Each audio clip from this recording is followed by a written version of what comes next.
வணக்கங்க.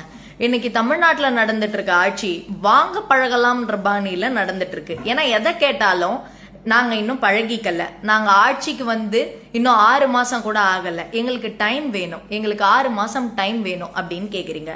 பாலியல் வன்கொடுமைகள், கொலைகள், குற்ற சம்பவங்கள் இதெல்லாம் இப்ப தலை விரிச்சுக்கிட்டு ஆடுது. தமிழ்நாட்டோட சட்ட ஒழுங்கு தலகிழா இருக்கு. போலீஸுக்கே பாதுகாப்பு இல்ல. அதை விட இன்னும் சொல்லணும்னா போலீஸாலேயே பாதுகாப்பு இல்ல. இத மாதிரி நிறைய விஷயங்கள் நடந்துட்டு இருக்கு. நீங்க இத பத்தி எதை கேட்டாலும் எங்களுக்கு பிராக்டிஸ் இல்ல, நாங்க இன்னும் பழகல, 6 மாசம் டைம் வேணும்னு கேக்குறீங்க. அப்போ அந்த 6 மாசம் நடக்கிற அநீதிக்கு என்ன பதில் சொல்றது? இன்னும் 1 மாசம் முழுசா ஆவாததுக்கே தமிழ்நாடு தாங்கல, 6 மாசம் வரைக்கும் நீங்க எங்களை ஆள பழகிறதுக்கு நாங்க என்னங்க உங்களுக்கு கொடுத்துருக்கோம்? ஹோம்ஒர்க்கா? தமிழ்நாட்டு மக்கள்லாம் என்ன ஏமாளிகளா? உங்களுக்கு ஓட்டு போட்ட மக்களை ஏன் இப்படி ஏமாத்துறீங்க திரு விஜய் அவர்களே?